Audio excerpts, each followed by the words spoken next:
नमस्कार दोस्तों। स्वागत है आपका हमारे पॉडकास्ट में। आज का एपिसोड बहुत ही खास है क्योंकि हम बात करेंगे उन सवालों की जो अक्सर युवा वर्ग के मन में होते हैं शादी को लेकर।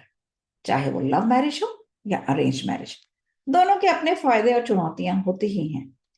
और हमारे साथ आज एक बहुत ही खास गेस्ट है, मिस्टर भूपेंद्र जैन। मिस्टर जैन एक रिलेशनशिप कंसल्टेंट, साइकोलॉजिस्ट और mental health and wellbeing counsellor हैं। हम आज इनसे बहुत ही इंटरेस्टिंग सवाल पूछेंगे, जैसे कौन सी शादी बेहतर है, लव या अरेंज्ड?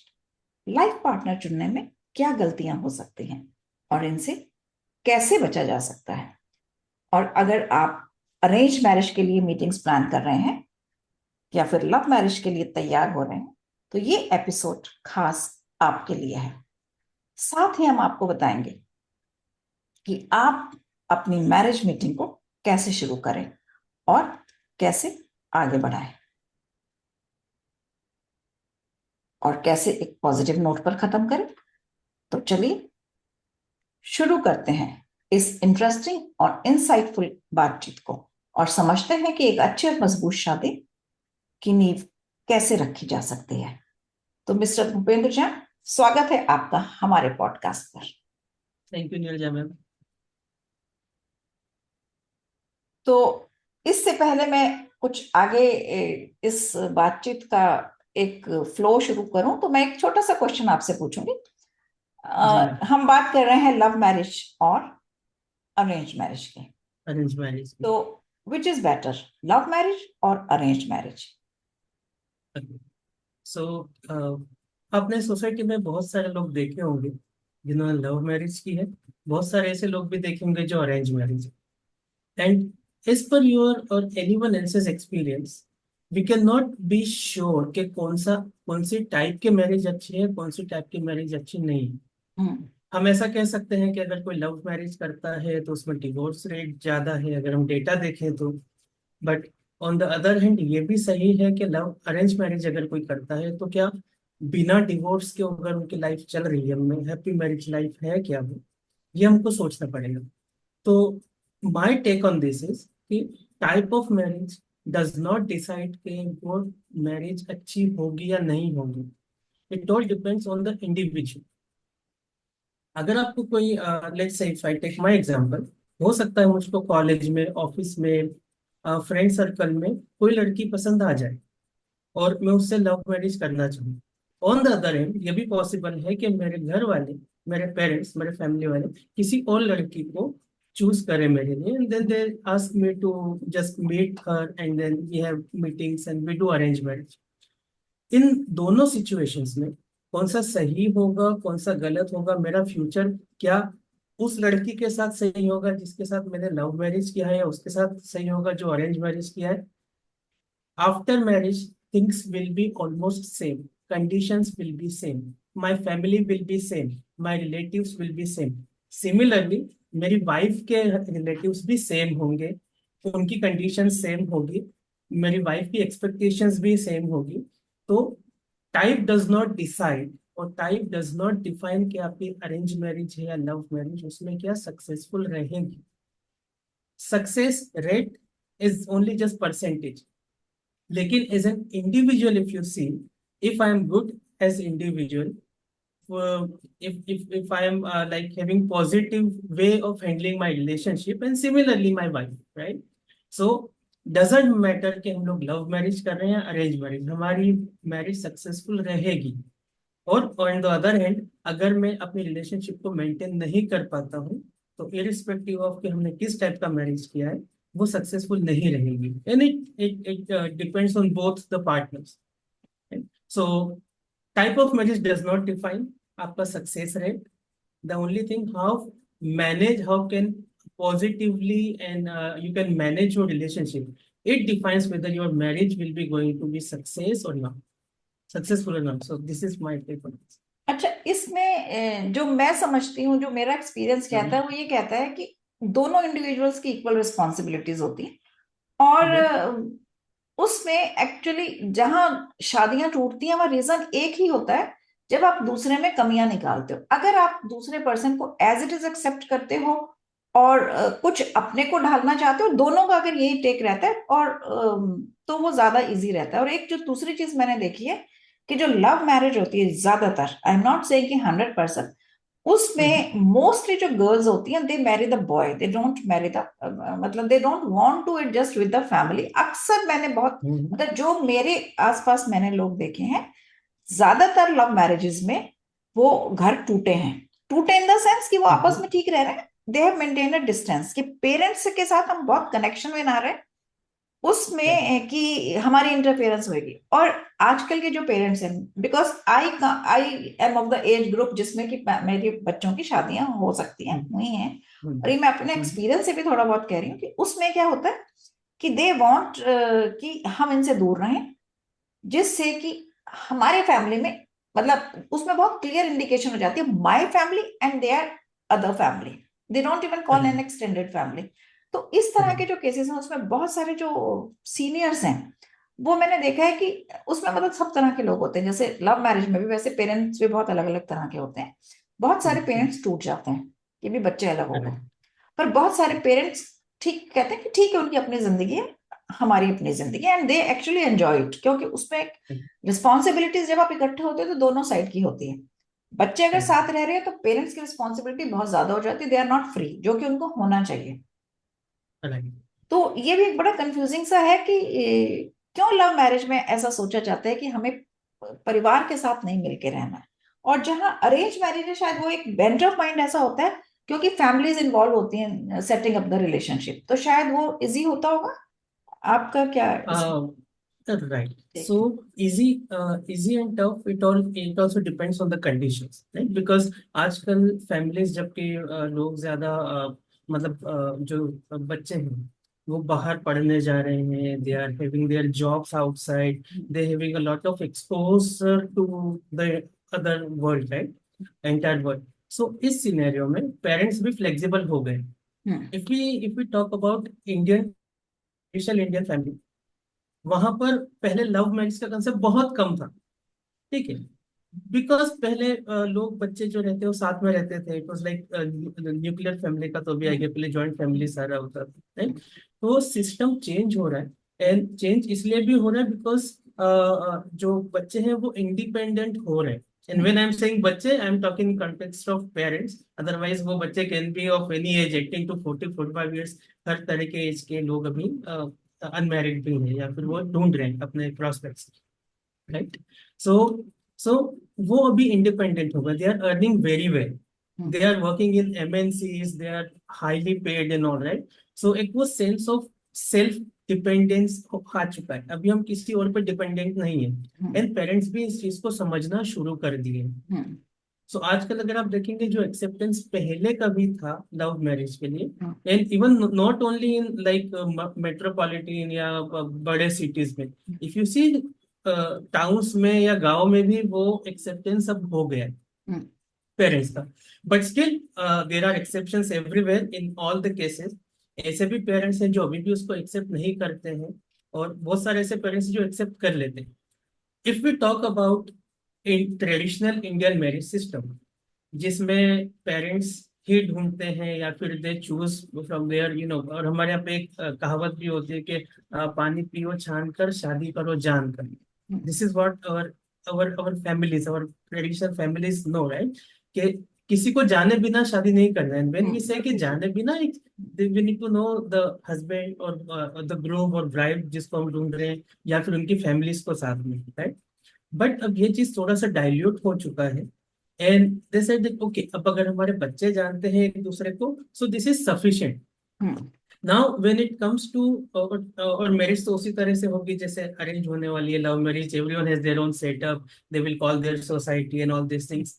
बट ये जो लव मैरिज वाला सिस्टम है, उसमें एक चीज जो कि मिस कर देते हैं, what I mean, girlfriend boyfriend whatever we say, right. शादी के पहले जो होते हैं couples, what they miss is they don't discuss about many things, many Right. important things. And what I mean, thoughts they have in background और how they compromise with each other, that okay शादी के बाद हम सब देख लेंगे, सब सही हो जाएगा, since I love you you love me, हम सब सेट लेंगे। हम्म। एंड ट्रस्ट मी, आज एज यू सेड दैट आपने बहुत सारी लव मैरिजेस टूटती हुई देखी है, एंड इफ वी से डेटा एज वेल, सो हम्म। लव मैरिजेस में डिवोर्स ज्यादा होते हैं कंपेयर टू अरेंज में, हम्म। राइट? बिकॉज बिकॉज वहां पर हम बोलते हैं कि हाँ ठीक है हम लोग बाद में सब देख लेंगे, शादी के बाद हम मैनेज कर लेंगे। हम्म। बट ट्रस्ट में शादी के बाद, जैसे आई मेंशन, कि शादी के बाद सब चीजें सेम ही होती है, hmm. Irrespective of you to love marriage arrange marriage. उसके बाद तो जब एक्चुअल चीजें आती है हमारे सामने, right, when the big elephant comes in the room, हमको नहीं पता होता उसको कैसे मैनेज करते हैं। दोनों की फैमिलीज होती हैं, दोनों की एक्सपेक्टेशंस होती हैं, hmm. And being in a relationship before marriage और after as a husband and wife, complete 180 degree story, upside down story, trust me.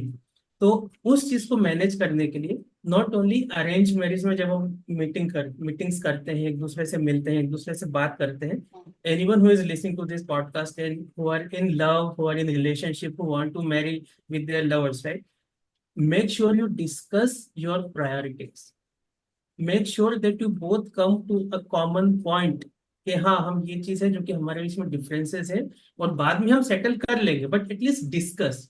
Hmm. Because when you start discussing, तो उसके बाद वो दिमाग में चलने लगते हैं थॉट्स, कि हाँ ये चीज ऐसी जो कि मैं कॉम्प्रोमाइज नहीं कर सकता, but the girl that I am in love with, वो वहां पर वो भी कॉम्प्रोमाइज नहीं कर सकती। This is where someone we are conflicting, hmm. Right? So वहां पे अगर आप एक कॉमन पॉइंट पे आ जाएंगे, अभी आप कॉमन पॉइंट पे आ सकते हैं, बाद में नहीं आ सकते। After marriage there will be only one one scenario, that okay divorce, I mean let's get separated. So I mean this is how it works. On the other hand arrange marriages में जो होता है, वो लोग families बीच में आती है, right? अगर कुछ प्रॉब्लम होता है तो both families talk together, because they know together, they have responsibilities, because they chose their I mean brother in law, और सॉरी देयर बहू और दामाद, राइट? सो उनकी अपनी रिस्पॉन्सिबिलिटीज होती है। हम्म। लव मैरिजेस में उनको मोस्टली ऐसा होता है कि ठीक है अब तुमने चूज किया है अपना लाइफ पार्टनर, अगर कुछ प्रॉब्लम आ रही है तो up to at an extent they can come into the picture, hmm. उसके बाद उनका भी कुछ रोल नहीं रह जाता है। So every marriage has its, every type of marriage has its pros and cons. So इस तरह से ये काम होता है, but there is nothing like difficult और easy, it's only how you handle the situations, and it Yes. should start before you say yes to anyone for marriage. Before you marry someone, you need to be clear within yourself कि हाँ मैं इसके लिए तैयार हूँ या नहीं इस पर्सन के साथ। तो ये क्या चीजें होनी चाहिए एज ए यंगस्टर जो कि वो देखें कि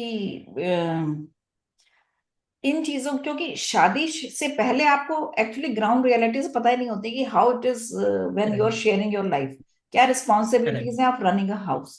तो वो जो करेक्ट। शेयर्ड जो एक रिस्पॉन्सिबिलिटीज होती है, क्योंकि तब तो आप एक हवा में होते हैं कि you are having jolly good time together, get going out and on, और घर जा रहे हैं तो आपको खाना मिल रहा है, घर जा रहे हैं तो आपको साफ घर मिल रहा है। जब आप अपना एक अलग हम्म, घर बनाते हैं तो ये रिस्पॉन्सिबिलिटीज होती हैं, ज्यादातर यही बोर्न ऑफ कंटेंशन होती है।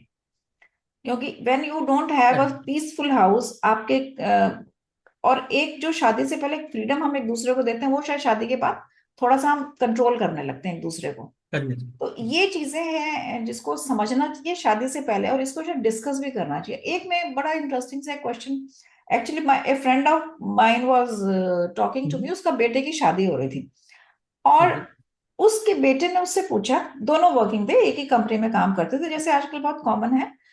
तो उसने ये पूछा कि मम्मी शादी के बाद घर का खर्च कौन चलाएगा। एंड ये बहुत एक क्वेश्चन उसको एकदम से हिट करा, क्योंकि जब हमारी शादियां होती थी, चाहे हम वर्किंग थे, मतलब वी वर द जनरेशन जहाँ पे हम बहुत काफी लोग 50% तो मैं कहूंगी वी वर वर्किंग। तो हमें ये कॉन्सेप्ट ऐसा नहीं था कि husband will be running the house hold, पर हमारी जनरेशन में ये चीज बिल्कुल कॉमन थी। आजकल क्योंकि ये जो बच्चे हैं, जैसे हमारे ही बच्चे हैं जो आजकल जो मैरिजेबल एज के हैं, जिनकी भी शादियां हुई हैं, तो they have seen their mothers working also, और उनको ये पता है कि फाइनेंशियल इंडिपेंडेंट, और जब वो एक फाइनेंशियल इंडिपेंडेंट लड़की से शादी करते हैं तो उन्हें कॉन्सेप्ट नहीं होता कि घर का खर्च हम चलाएंगे। सो इस बात में बिफोर, जस्ट बिफोर मैरिज, उसकी अपनी जो गर्लफ्रेंड थी और वुड बी वाइफ थी, उससे थोड़ा सा कन्फ्रंटेशन हो गए। Because this girl was saying कि घर का खर्च तो तुम चलाओगे। हम्म, और उसने कहा क्यों? बिकॉज सैलरी बराबर है, why will I put in everything into the house hold, why will not I have my own savings? तो इस right, पे उनके झगड़े हुए, इतने झगड़े हुए उस पे कि ऑलमोस्ट शादी खत्म होने की नौबत आ गई। तो मतलब ये जो चीजें हैं जो शादी से पहले आप सोच नहीं सकते, और ये फिर कन्फ्रंटेशंस हो जाती हैं। तो ऐसे चीजों को I am sure you must be having people जो कि इस मतलब not this particular thing, but पहले और बाद के इश्यूज के साथ आते होंगे कि कैसे इसको सॉल्व किया जाए। तो right, इस तरह की बातों का क्या सॉल्यूशन है? मतलब बच्चे कैसे आपस में बात करें before taking the plunge? right. And this is the most important thing that I I teach or I tell to anyone who comes to me before marriage. Okay. What as you said correctly that हमको खुद को नहीं पता है कि हमको क्या बात करनी है. हम्म। And this is the biggest gap or this is something which you should know. If I am looking for my wife, I should know कि पहले मुझको क्या चाहिए. हम्म। And there is nothing right, nothing wrong. Right? बिल्कुल। There are hundreds of like aspects, right? Hundreds of factors I should I mean I might have, right? So उसमें मुझको family हो गया, फाइनेंस हो गया, रिलीजियस एस्पेक्ट्स हो गया, social aspect हो गया, hmm. Eating, drinking, smoking, lot of things, है लॉट ऑफ थिंग्स. बट सामने वाला का भी अगर मैं अपनी वाइफ को पता कर रहा हूँ, right, if I am having my prospects, so उन प्रोस्पेक्ट के पास भी अपनी प्रायोरिटीज होंगी. Hmm. Right. We need to understand that हमारी जितनी प्रायोरिटी है इम्पोर्टेंट हमारे लिए, उतनी ही सामने वाले की प्रायोरिटी भी उनके लिए इम्पोर्टेंट होगी. But do you know what is your priority? हाँ, The main exact. question is this. Do हाँ। you know what is your priority? Right? हाँ। And you say, okay, मेरी priority तो family भी है, मेरी priority तो finance भी है, मेरी priority तो social life भी है, मेरी priority तो smoking भी है, drinking भी है. मैं जब चाहूँ तब बाहर जा सकता हूँ. मैं मेरी family के साथ मेरी wife को रहना पड़ेगा. हम्म। अगर वो काम कर रही है तो घर के खर्चे में भी उसको काम करना पड़ेगा. After having like 10 hours of working, I am expecting her to cook and do all household things, and मैं अपना हाथ भी नहीं बटाऊंगा, right? So this is not the correct way. What are your priorities? You should know, and are these rational? Right? Are these rational priorities? If I'm looking for a complete like housewife, okay, there is nothing wrong in that. बिल्कुल nothing wrong in that. Nothing wrong in that, right? तो उसमें मैं ऐसी लड़की को choose करूंगा जो कि खुद भी हाउसवाइफ बनने को तैयार है. एग्जैक्टली, दिस इज इम्पोर्टेंट कि Right? आपकी जो रिक्वायरमेंट है वो अदर पर्सन की एक्सपेक्टेशन में फिट होनी चाहिए एक्चुअली। फिट होनी चाहिए. And the vice versa is also true, because बिल्कुल। सामने वाला भी अपनी अपनी एक्सपेक्टेशन रखती है. Right. Similarly if I want my wife to be take participate in the financial things in my house, अगर वो उसका घर खर्च में भी थोड़ा सा हाथ चला है, राइट, और मैं ऐसी लड़की से बात कर रहा हूँ जो हाउस वाइफ बनना चाहती है, और later I will ask her to do work और to earn some money so that she can help me. नहीं, शुरू में ही मैं फिल्टर क्यों नहीं लगाता? हम्म। राइट. सो हमारी अपनी प्रायोरिटीज है. First we should know our priorities. हमको बैठ के सोचना पड़ेगा कि हम मुझको क्या चाहिए. मुझको फैमिली मेरे लिए इम्पोर्टेंट है, पैसा मेरे लिए इम्पोर्टेंट है, वर्किंग वाइफ मेरे लिए इम्पोर्टेंट है, जो काम कर सकती हो like working women, house wife, ठीक है, मेरे लिए क्या इम्पोर्टेंट है. उसके बाद भी कितना कितना अर्न करना चाहिए, या फिर फुल टाइम वर्क करना चाहिए, या फिर फुल टाइम घर का काम करना चाहिए. ओके. उसके बाद उसके हिसाब से मैं जब मिलता हूँ, जब हमारी मैरिटल मीटिंग्स होती है, we are considering the arrange marriage scenario here, ठीक है, तो उसमें सामने वाले की एक्सपेक्टेशंस को भी मैं पूछूंगा.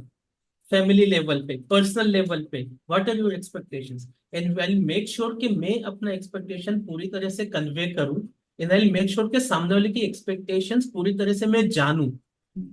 इफ इट टेक्स, एंड यहाँ पे पेरेंट्स का रोल भी थोड़ा आता है, जो कि बहुत जल्दी जल्दी जल्दी जल्दी जल्दी करते हैं, ठीक है. It's okay to be in hurry and थोड़ा जल्दी करने को, but still you will need to give time. Otherwise मैंने ऐसे पेरेंटल काउंसलिंग में या फिर मेडिकल काउंसलिंग में ऐसे भी लोग आते हैं जो कि बोलते हैं, पेरेंट्स पूरा अरेंज मैरिज सेटअप में उन्होंने किया था, लेटर दे सेड कि यार गलती हो गई, जल्दी जल्दी में गलत चूज करी. गलत इन द सेंस जो कि आपकी फैमिली में सूट नहीं होती. I would say that there is nothing right, nothing wrong. गलत इट्स मतलब जस्ट दैट गलत you meant in adjustments actually वो डिसीजन। Adjustment section. हाँ. हमको चाहिए कुछ और थी वाइफ, मतलब बहू, और आई कुछ और, हमको दामाद कुछ और चाहिए था और हमने किसी और से हाँ करवा दिया, right, something like this. So that way both are unmatched. So ये सब चीजें अगर शादी के पहले हो जाए, उसके लिए अगर बात कर रहे हैं प्रोस्पेक्ट्स, अगर आपके बच्चे बात कर रहे हैं, so it's better to give them some time, no ज्यादा नहीं तो भी थोड़ा सा, so that they can have 3 to 5 meetings, they can know each other, and then they decide कि ये हमारे लिए और हमारे घर के लिए फिट होगा या नहीं। पेरेंट्स का भी ये रिस्पॉन्सिबिलिटी बनता है, even if it's like arrange marriage setup.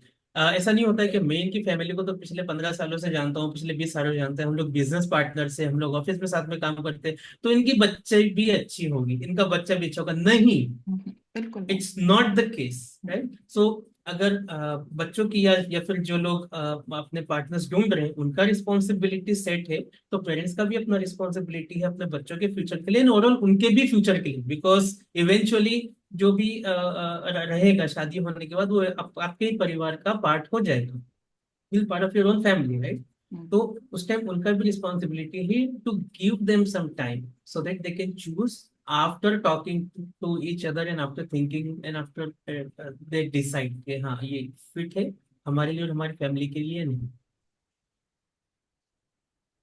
और ये तो हमने बात करी अरेंज मैरिज की, कि अरेंज मैरिज में हमें किस तरह से, लव मैरिज में भी क्या कुछ, बिकॉज लव मैरिज में क्या होता है, love at first sight, it went away and then you want to be together for life. तो उस सिनेरियो में कैसे आगे बढ़ना चाहिए, क्योंकि समहाउ लव जो इस एज में होता है, that is more of a physical attraction, then they don't have that idea कि इसको हम साथ रहने में, sharing your space, sharing I mean every moment of life, वो थोड़ा डिफिकल्ट हो जाता है, वो पहले नहीं समझ आता। तो इन लोगों को किस तरह से अपने को आगे बढ़ाना चाहिए?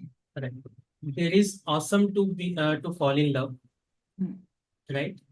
आई mean there is nothing better if you fall in love with someone, right, because today is the age जहाँ पर हम किसी को बहुत ज्यादा भाव नहीं देते हैं, hmm. Right. We be in each other, we be like social media, we have a lot of things. Hmm. इस एज में भी अगर हम बोलते हैं कि हाँ किसी से लाइक सच्चा प्यार, true love, all this things, that's okay, it's awesome. One thing this people need to understand that love and marriage both are different. Different. हाँ, you this are in love, you important are in actually. Relationship, love and marriage are different, ये समझना चाहिए।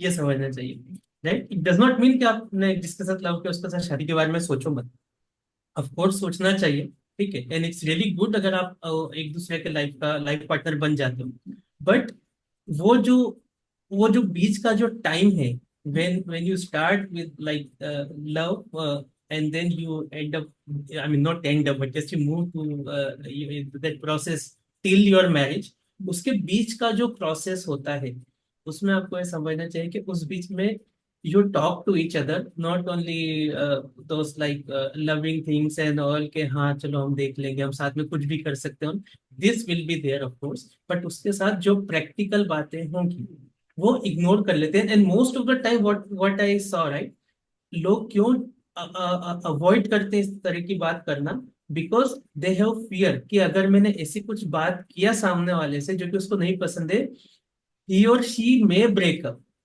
हम्म। अगर तो ऐसी बात करना ही नहीं जो उसको नहीं पसंद है सामने वाले को, राइट, अदरवाइज हमारा तो यहीं पे खत्म हो जाएगा, आगे बढ़ ही नहीं पाएंगे, शादी तो दूर की बात है, मे बी शी और he can breakup tonight only अगर मैं जैसे से बात करूंगा, but this is the point, अगर ऐसा कुछ पॉइंट होता सोचो, अगर ये बात बाद में तो आएगी ना, क्योंकि हाँ। आप 1 साल 2 साल जब आप फ्री हो, when you are in relationship without marriage, अभी आप वो कर सकते हो, बट बाद में आप नहीं कर सकते, नहीं कर पाओगे, आफ्टर 1 ईयर, डिफिकल्ट आफ्टर होता टू है, ईयर्स आफ्टर डिवोर्स तो 3 होते ही है, but it is very difficult to break a relationship ना, क्योंकि years। वो एक फीलिंग जो अंदर होती है, और उसके टूटने की फीलिंग, एक्चुअली दिल तोड़ टूटता जब है ना, वो बहुत आवाज नहीं आती, पर दुख बहुत दूर तक जाता है। तो इसलिए ये बेटर है कि अगर ये बातें थोड़ी सी और इलेबोरेट हम करें, कि इन लोगों को किस तरह से बात करनी चाहिए, क्योंकि रिश्ते टूटने नहीं चाहिए, मतलब मेरा ऐसा मानना है। तो इसको अगर हम कितना नाउ, संभाल सकते हैं, तो ये बच्चे या, कैसे आगे फिर बढ़े? So we have two choice, आपको रिलेशनशिप तोड़ना या मैरिज तोड़ना, इट्स योर चॉइस। जो and if you think that this is the point जहां पर कोई मतलब if my partner can break my relation our relationship today, तो ऑफकोर्स बाद में वो शादी भी तोड़ सकता है इसमें, हम्म right? It's better to discuss. And now here the how you talk, this comes into the picture, hmm right? कैसे आप बात करते, कैसे आप करते हो, सो दैट सामने वाला हर्ट भी ना हो, और हम्म उस पर आप अ, बात कर सको आराम से बैठ के, hmm right? This makes a difference with people जो कि लव मैरिज में सक्सेसफुल है, जो कि लव मैरिज में सक्सेसफुल नहीं है, हम्म राइट? वो लोग पहले ही इस फियर को निकाल कर बात करते हैं, दे डिस्कस एवरीथिंग, हम्म वो चीजें जो कि डार्क साइड में, वो चीजें जो कि उनके रिलेशनशिप को हैम्पर अभी कर सकती है और बाद में कर सकती है, राइट? सो इनको समझाना, आई डोंट थिंक समझाना would be right word, because अगर if people are in love, no one else can make them understand, वो किसी की नहीं सुनेंगे, hmm right? This is for sure. But हाँ, एक चीज अगर उनके माइंड में है, अगर ये चीज बैठ जाए कि अगर अभी ये बात इतनी इंपॉर्टेंट है सामने वाले के लिए कि वो रिलेशनशिप अभी तोड़ सकता है, तो इट्स हायर चांसेस कि वो रिलेशनशिप शादी के बाद भी तोड़ भी सकता तोड़ है, सकता एंड है। दैट टाइम, और उस टाइम पे आपके साथ आपकी फैमिली को भी ट्रबल होगा, ठीक है? सो you just need to understand two things. One, love and marriage both are different things, and then you need to decide कि आपको आपका ब्रेकअप अभी करना है, या फिर आपका ब्रेकअप शादी के बाद हो तो भी चलेगा। इफ यू थिंक कि बस सब कुछ और मैंने देखा है कि लोग डरते हैं, but if they start discussing in positive way, वो ब्रेकअप नहीं होता है। इफ हाँ, you because show if you हाँ, definitely love each other, if you yes, love each other, you can talk anything, but it all depends कि उसके लिए अपने को अपना जो फियर है वो साइड में रख के, जो भी इंपॉर्टेंट थिंग्स है, not only which is important for me, things also which is important for my partner, कोई ऐसी एक्सपेक्टेशन मेरे पार्टनर की जो मैं, मुझको पता है कि एक अप टू एट एक्सटेंड में फुलफिल नहीं कर पाऊंगा, वो भी मुझको बात करना, हम्म विदाउट बीइंग अफ्रेड ऑफ यार क्या होगा, वो ये सुन के क्या बोलेगी, यार मैं ये नहीं कर पाऊंगा, या if you are in love और आप अपने प्रोस्पेक्ट से बात करते हैं, you are in love, you should talk to your girlfriend, boyfriend, your lover on all points on which you are agree, upon all the points on which you are disagree. हम agree वाली बात पे तो दिन भर बात करते रहते हैं when we are in love, but disagreements वाली बात पे बात नहीं करते, एंड आई और agree with actually you. Disagree, sorry to interrupt, हाँ, डिसएग्रीमेंट वाली बातें ही इंपॉर्टेंट होती हैं, बिकॉज वो ही रिलेशनशिप खराब करने की उनमें ही ताकत होती है। Exactly, correct. सो एक बहुत, I mean very common saying, बहुत कॉमन हिंदी में कहावत है, लव इज ब्लाइंड, प्यार अंधा होता है, प्यार अंधा होता है, अंधे होके प्यार करो, दैट्स ओके, अंधे होके शादी मत करो, this is the message that I want yes, to give to your audience on this podcast, okay? And if you and one thing that I really believe, if you truly love each other, then disagreements के point भी आप positively लेके solve करके और आगे बढ़ सकते हो, hmm if you take it on time.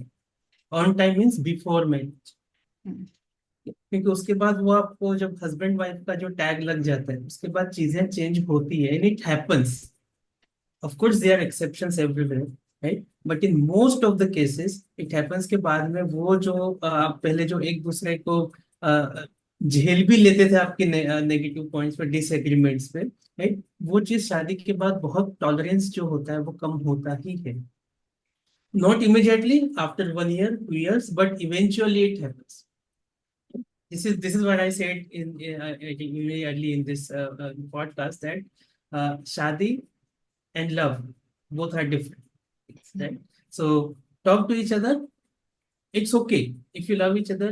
You will agree to certain point, या फिर एक दूसरे को एटलीस्ट पता रहेगा कि हाँ ये नहीं हो पाएगा, माई एक्सपेक्टेशन ऐसा है जो कि सामने वाला फुलफिल नहीं कर पाएगा, at least you should know, you will know कि हाँ ऐसा होने वाला है, वो सरप्राइजिंगली सरप्राइज नहीं आएगा किसी के लिए। सो जस्ट टॉक, अंधे होके प्यार करो, पर शादी करने से पहले थोड़ा देख लो, this is what I want to give message to all your listeners. क्योंकि शादी के बाद आपकी जो रिलेशनशिप है वो सोशली सीमेंटेड हो जाती है, तो अगेंस्ट फिर बहुत सारे उसमें एक इन्फ्लुएंसेस आने लगते हैं, तो इट इज ऑलवेज गुड कि आप पहले करो, क्योंकि उसके बाद बहुत सारे लोग इन्वॉल्व हो जाते हैं, खुदा ना खास्ता अगर कोई बच्चा अगर हो गया उसके बाद आपने सेपरेशन करी तो सबके लिए बहुत डिवास्टेटिंग हो जाता है, तो it is Yes, always good. कि आप टाइमली राइट। करें। हालांकि एंड चेंजेस तो बाद में भी आएंगे, बहुत सारे लोगों की शुरू में हो जाती है, चेंजेस बाद आने में नहीं होती, बट ये हैं। प्रिकॉशंस हैं क्योंकि आप लाइफ प्रिडिक्ट तो नहीं कर सकते। बट ये शायद एक अच्छी चीज है कि love is blind but marriage should not be blind. Yeah, exactly. और मैं इसको इस मतलब फैमिली या रिलेटिव्स या वो एस्पेक्ट में बाद में लेके आता हूँ when I do consulting to someone, right. This what I say कि आप पहले खुद का देखो, आपको खुद को बिल्कुल। जब प्रॉब्लम होगा तब you will be the first person जो उस चीज को फेस करोगे बाद में। It's better for you and your yes, partner partner both in बिल्कुल। Your relationship. सोसाइटी बाद में आती यस, है, वो बाद में पेरेंट्स आती बाद में है। आते हैं, बिल्कुल ठीक पेरेंट्स है। बाद में आते हैं, right. Hmm, it will be you who will be facing this thing. तो इट्स बेटर कि पहले आप बात करो for good of your relationship, hmm. आपकी और आपके रिलेशनशिप के लिए। सॉरी आपका ये बात। तो मतलब ये है कि अगर आपको कोई पसंद है, आप किसी से प्यार करते हैं, तो बहुत सारी ऐसी बातें हैं जो कि प्यार के बाद शादी की जिंदगी में आएंगी, आप उसके बारे में शादी से पहले बात करिए आपस में। ये राइट। इंपॉर्टेंट है ना? राइट। और एक ओपन माइंड रखिए कि अगर बाद में कुछ और आता है तो you should have the capacity to accept and yes. Move on. तब शादियां यस। एक्चुअली ऐसे नहीं होती हैं कि मैंने ये करा, तूने ये करा, हमने ये बात करी थी और उस पर आगे चले। आपको बहुत सारे जीवन में उतार चढ़ाव देखते हो आप इकट्ठे जब रहते हो, तो या। वो एडजस्टमेंट की एक हिम्मत होनी बहुत जरूरी होती है। तो अच्छा, ये तो रही बात, हम बात कर रहे थे कि अरेंज मैरिज या लव मैरिज में हम किस तरह से अ, अगले मुकाम तक मतलब शादी तक जाने की बात हम कैसे करें। अब हम इसको बात करते हैं कि अ, आपने समझ लिया कि शादी करने, तो इस चीज को how to start, take forward and conclude a marital meeting. आपने अभी तक, जैसे हम लव मैरिज है, बट आप जब शादी की बात करते हैं तो वो एक अलग तरह से होती है। तो इस चीज को कंक्लूड कैसे किया जाए और आगे कैसे बढ़ा जाए। Right. And this is very important, right? If you're meeting with someone in both the setup, I'll discuss in general for both type हाँ of marriages, बिल्कुल। love marriage and marriage. When we are ready to talk to your prospect, right? जिसको आप पहले से जानते हो या first time मिल रहे हो, doesn't matter, right. In such scenario सबसे पहले यू शुड नो कि आपकी प्रायोरिटीज क्या है। And everyone can have different priorities. मेरी प्रायोरिटी कुछ और हो सकती है, my priority can be family, your priority can be money, finance, right. Someone else's priority may be like social other activities, hmm. Right. So अपनी priority पहले खुद जानकर डिसाइड करके, for this you need to sit and then think कि हाँ मुझको क्या चाहिए, आज खाने में क्या चाहिए। This is not something like okay आज नहीं मिला तो कल मैं अब कुछ और खा लूंगा। हम्म। आपको लाइफ टाइम में, लॉन्ग टर्म में आपको क्या चाहिए, hmm. What type of life you want to live, right. So this is your priority. Second thing you should know कि और यू शुड अंडरस्टैंड कि आपको अपने लाइफ पार्टनर से क्या चाहिए। अगर मेरी प्रायोरिटी है कि मुझको ज्यादा, let's say I am like workaholic probably, right, and then I need to work like 12 hours 14 hours 16 hours a day, right. उसके अकॉर्डिंग आपको ये देखना रहेगा कि आपकी एक्सपेक्टेशंस आपके लाइफ पार्टनर से क्या है, क्या होना चाहिए। उसके according you can form some questions, right. भूल जाते हैं तो थोड़ा सा नोट डाउन कर सकते हैं for your memory, you can repeat it you ask, right. But you need to make sure कि वो क्वेश्चंस आपकी प्रायोरिटी और आपकी एक्सपेक्टेशन जो आपकी लाइफ पार्टनर से है, कोई भी जिससे भी आप शादी करोगे, राइट। सो वो क्या होना चाहिए। Now the third thing you need to take care is you need to think about it कि सामने वाले का भी अपना प्रायोरिटी होगा और उसका भी अपना एक्सपेक्टेशंस होगा आपसे या उसके लाइफ पार्टनर से, right? So you need to make sure that you convey that, okay, these are my priority, this is my lifestyle, and these are my expectations. These are my family's expectation if you are going in any type of marriage, right? And what are your expectations? What are your priorities? And you need to make sure कि to match these priorities. और कभी ऐसा होता है कि priorities match नहीं होती, but still you have that feeling that हाँ ये शादी के बाद हम we can be a good couple, right? Our families can be like connected. If you don't want to bring your family in, that's okay. फिर भी we'll be a good couple, right? वो अगर आप डिसाइड करते हो after asking the questions, after telling about yourself, right. And if you think कि वो match हो रहा है, राइट, और एक एक मीटिंग में शायद मैच ना हो, दो मीटिंग में शायद मैच ना हो, बिकॉज इट टेक्स टाइम, आपको लाइफ टाइम का डिसीजन लेता है। अगर मैं जीन्स खरीदने भी जाता हूँ मार्केट में तो मे बी मैं 5 शोरूम्स घूमूंगा, डिस्काउंट्स देखूंगा, कलर देखूंगा, फैशन क्या चल रहा है वो देखूंगा। I might take 1 hour to two buy only one jeans, right, और जिसको मैं शायद 1 साल पहनूंगा उसके बाद नहीं पहनूंगा। अभी आप पूरे लाइफ टाइम के लिए आपका कंपेनियन ढूंढ रहे हैं, आपका लाइफ पार्टनर ढूंढ रहे हैं। ऑफ कोर्स 1 घंटा 2 घंटा में आप शायद डिसाइड नहीं कर पाओ हम्म, until you have that miracle कि हाँ बस यही है, पहले देखते ही वो पसंद हम्म, है, that's a different thing. But ideally you should take need some time to tell them about yourself or to know about themselves, right? दोनों में टाइम लगेगा। Take your time and be sure that you both match with each other. और अगर नहीं होता है it's okay, move on. नहीं होता है से नो। बहुत बार मैंने ऐसा देखा है कि ना करने में लोग डरते हैं। Even even in arrange marriage setup, अगर मिले, फैमिली का भी कोई प्रेशर नहीं है, एंड देन दे से यार मैं इसको मना कैसे करूं, मुझको जम नहीं रहा है। This happens with many hmm, people. मैं हम्म, ऐसा सुनता हूँ। अगर इफ यू आर श्योर कि ऐसा नहीं जम रहा है तुमको, ही और she is not, you are not finding him और her like your companion good for marriage, it's okay, say no. अभी नो बोलोगे, बाद में बचोगे, right? And if he or she is right, fit for you, then go ahead। उसके बाद फिर सब वो जो बातें होती हैं इन both the setup, arrangement level, both जो भी बातें आपका, एग्रीमेंट्स, डिसएग्रीमेंट्स, फैमिली फाइनेंस, जो भी आपका प्रायोरिटी के हिसाब से बात करना हो, आपकी एक्सपेक्टेशन के हिसाब से बात करना हो। इंडियन फैमिली में तो रिलीजियस थिंग्स भी आ जाती है इसमें। Many families might know they're about to do all this morning rituals, puja part and all, right. So I mean it depends on what your priorities है।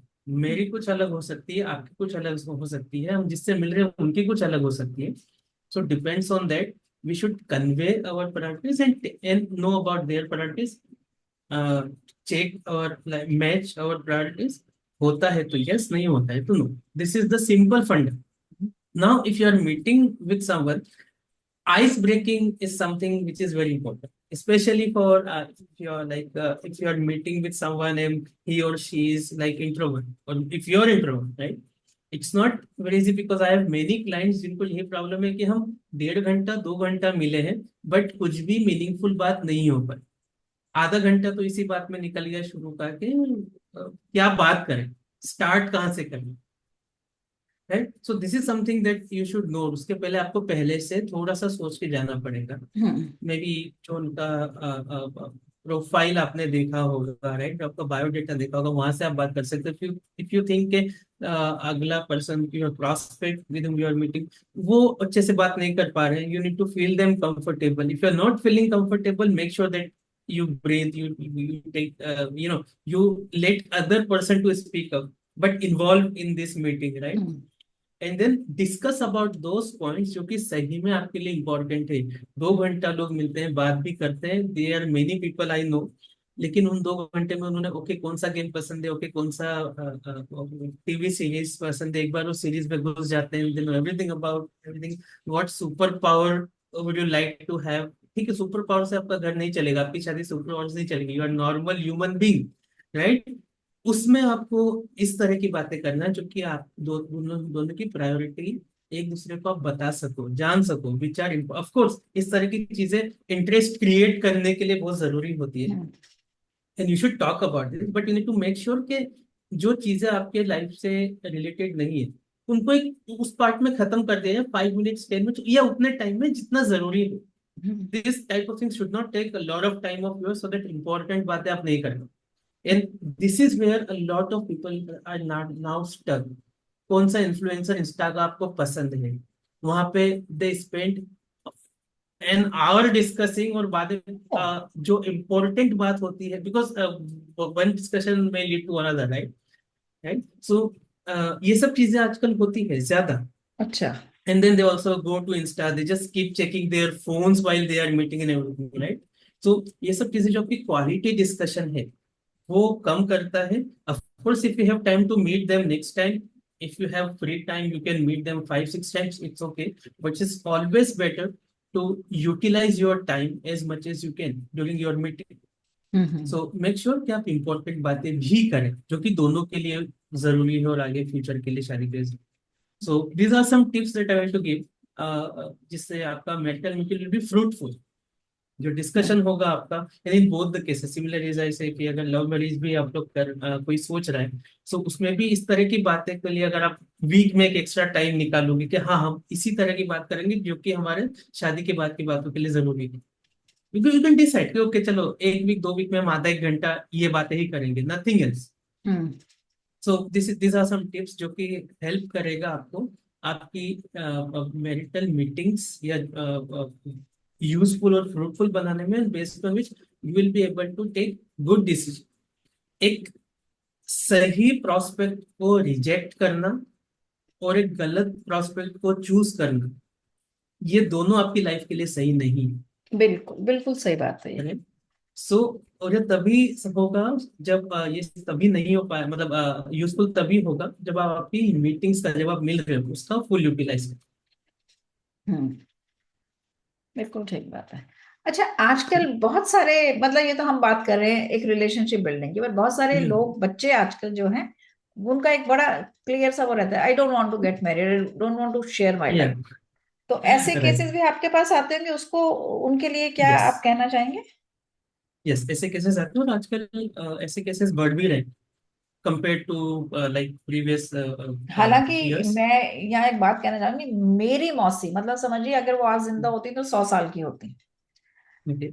She was unmarried, she never okay. Wanted to get married, not that कि उन्होंने वो widow थी या कुछ थी। She refuse to get married and she was the eldest one okay. In the family. उनकी दोनों छोटी बहनों, और मतलब मेरी मम्मी और मेरी मौसी और मेरे दोनों मामा सब उनसे छोटे थे, and they all got married. She never got married, she never wanted to. मतलब उस टाइम उन्होंने इतना बड़ा स्टैंड लिया था, जो कि बहुत बड़ा था। She was working, no doubt, तभी वो ले पाई, फाइनेंशियली इंडिपेंडेंट थी।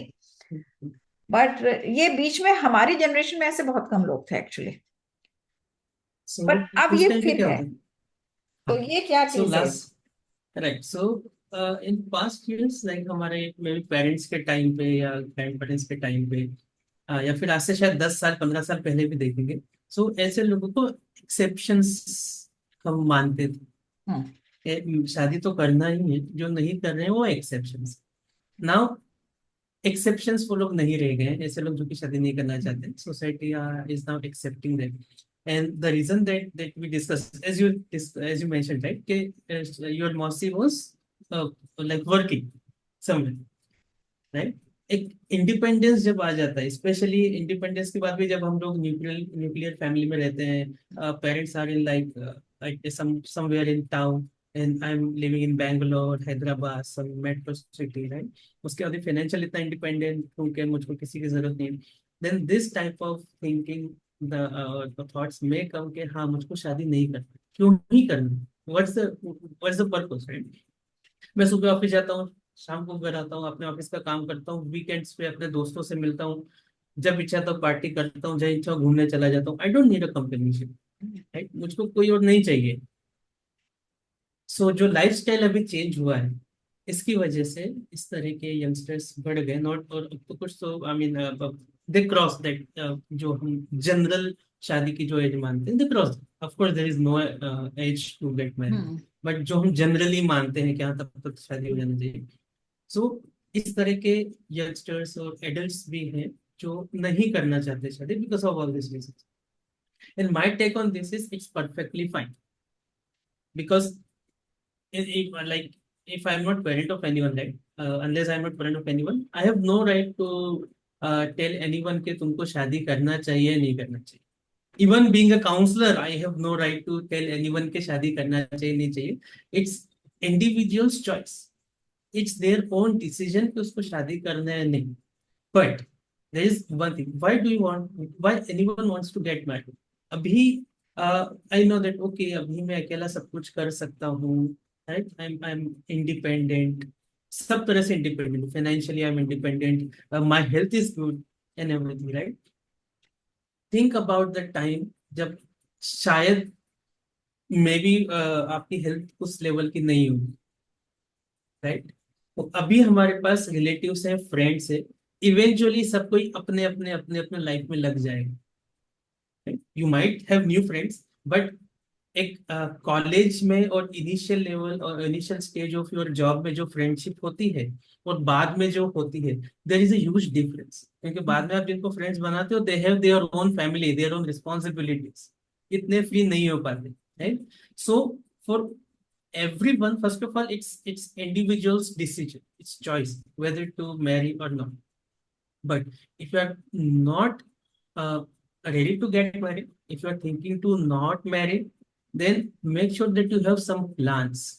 राइट, ये Because important. emotionally, after 50 years, after 55 years, when maybe your parents will not be there with you, right? जिनके साथ आप बड़े हुए, जिन्होंने आपको बड़ा किया, maybe मौसी, मामा, whatever, they might not be with you, or if they will not be in that situation जहाँ पे वो आपको संभाल पाएंगे. You will need to take care of them. That way, आपके फ्रेंड्स भी उस तरह के नहीं होंगे जो अभी हैं. ठीक है? If your health goes down, उसमें आपका पैसा भी लगेगा. You will need to spend money on your health as well, right? उस टाइम पे are you ready to be alone, right? Because अगर कोई एक पार्टनर होता है, you will have that some supportive, it's a shoulder to cry, right? A helping hand, right? वो नहीं होगा तो do you have some plans? अगर जो शादी नहीं करना चाहते, दैट्स परफेक्टली फाइन. उनको इस बारे में सोचना चाहिए कि उस टाइम पे क्या करेंगे. ना ये सोचना चाहिए वो सोच के शादी करो, वो मैं नहीं बोल रहा. आई एम सेइंग कि वो सोचना चाहिए. So start making your plan, जैसे हम रिटायरमेंट दिस इज प्लान करते इम्पोर्टेंट हैं, एक्चुअली, ये बहुत जरूरी है, राइट? क्योंकि हर एक का अपना एक तरीका होता है जिंदगी जीने का, एक अपना पर्सपेक्टिव राइट, होता है कि हमें अकेला रहना है, क्योंकि एडजस्टमेंट्स बहुत कम होती हैं और आपके पास राइट, बहुत फ्रीडम होती है अपने लिए जीने की। राइट, और ये आजकल आपको अपॉर्चुनिटीज भी बहुत मिलती हैं अपने हिसाब से जीने की, तो ये इसलिए बहुत बच्चे लेते हैं ये ऑप्शन। और राइट, बात ये बिल्कुल सही है कि आप अपनी फ्यूचर की प्लानिंग करिए, अपने ओल्ड एज की प्लानिंग करिए, when you need somebody emotionally और फिजिकल सपोर्ट, फाइनेंशियली तो ऑफ आप कोर्स. क्योंकि इतने इंडिपेंडेंट हैं, that is why you are taking this decision, तो उसको भी मल्टीप्लाई करिए उसी हिसाब से। तो ये चीज एग्जैक्टली, बहुत अच्छी लगी मुझे इस कॉन्वर्सेशन में, कि हमें अपने हिसाब से जीने के लिए अपनी प्लानिंग बहुत जरूरी है। राइट. एंड इसका वाइस वर्सा भी सही है. हम्म, If I want to be an independent person, I love travel. मुझको सब पसंद है, जाना मुझको. ज्यादा किसी का ना इंटरवेंशन पसंद नहीं, मुझको किसी बहुत ज्यादा इंटरफेयर करे, मुझको किसी बात में पसंद नहीं. और मैं सोच रहा हूँ कि मुझको शादी भी करनी है. हम्म, सो आई नीड टू थिंक कि इस केस में मुझको किस टाइप की वाइफ चाहिए. हम्म, एंड सिमिलरली फॉर गर्ल्स भी अगर ऐसे, क्योंकि आजकल इंडिपेंडेंट यंगस्टर्स एंड बहुत हो गए, हम्म, right? With after corona specially, tourism travel बहुत बहुत बढ़ बढ़िया। गया, लोग जाने लगे बाहर, एंड ऑल थिंग्स, राइट? सो इस तरह की अगर आपकी लाइफस्टाइल है, सो उसका उल्टा भी सही कि उसके हिसाब से भी आपको प्लानिंग करना है कि आपके पार्टनर के साथ आप कैसे अपनी लाइफ चलाएंगे. ये वैसा नहीं सब, हो कि हाँ, ये शादी में मुद्दे तो डिस्कशन के हैं एक्चुअली, जो भी आपके अपने एग्जैक्टली. मतलब सब इसमें, मैं जहां तक इस पूरे डिस्कशन से जो दो चार बातें जो मुझे समझ आई हैं, निकली हैं, वो एक तो ये है कि अगर आप लव मैरिज, मतलब if you are in love and you want to take your relationship to the next level of marriage, आपको प्यार के बियॉन्ड जिंदगी की बातें आपस में करना बहुत जरूरी है, जिंदगी की रियलिटीज की बातें, ठीक है ना? उसके बाद आपके लिए आगे बढ़ना आसान हो जाता है। डिफरेंस ऑफ ओपिनियन तो हमेशा ही रहते हैं, बट वो आपके लिए इजी हो जाएगा हैंडल करना। एक तो ये चीज समझ में है, और दूसरा ये है कि रिश्ते बनाने से ही बनते हैं। अगर आप नेगेटिव माइंडसेट के साथ चलेंगे तो वो बनाने मुश्किल हो जाते हैं, बनेंगे तो अगर आप चाहेंगे तो बनेंगे जरूर। और तीसरा जो बात मुझे ये समझ आई है कि ये जो आजकल है कि हमने शादी नहीं करनी है, तो उसके लिए मतलब there is nothing wrong in this, आप किसी भी उम्र में शादी कर सकते हैं if you want to settle late. Settle means settle into matrimony late, क्योंकि फाइनेंशियल इंडिपेंडेंट आजकल लड़कियां भी हैं और लड़के भी हैं, और बराबर के हैं। कुछ ऐसा नहीं है कि आपको किसी के फाइनेंशियल सपोर्ट की जरूरत है। हाँ, इमोशनल सपोर्ट के लिए जरूरत हो सकती है, बट अगर आप इतने स्ट्रांग हैं और आप शादी नहीं करना चाहते हैं, तो it is always good to plan for your old age, और comparatively may be in 50s और 60s में, जब भी आप समझते हैं कि आपको एक साथ की जरूरत शायद लगे, तो उसकी प्लानिंग आपको यंगर एज से कर लेनी चाहिए, क्योंकि आजकल बहुत सारे रिसोर्सेज हैं, प्लेसेस हैं जहाँ पे एज एन ओल्ड पर्सन आप अकेले भी जाके रह सकते हैं। और फाइनेंशियल इंडिपेंडेंस और हेल्थ में इन्वेस्ट करना बहुत जरूरी है, ठीक है? तो थैंक यू भूपेंद्र जी, बहुत ही बढ़िया आज का कन्वर्सेशन रहा and I am so happy कि हम ये कर पाए। बहुत दिनों से हम लोग सोच रहे थे और बहुत ही फ्रूटफुल है। आई एम श्योर कि जो यंग बच्चे हैं, और एक्चुअली यंग बच्चे क्या, यंग बच्चों के पेरेंट्स के लिए भी ये बहुत ही आई ओपनिंग डिस्कशन है कि कैसे उन्हें भी समझना चाहिए अपने बच्चों को और उनके थॉट प्रोसेस को। Thank you so much. तो थैंक मिलते यू हैं अगले फॉर किसी कॉलिंग और मी। नए मुद्दे के साथ। नमस्कार। थैंक यू सो मच, नमस्ते।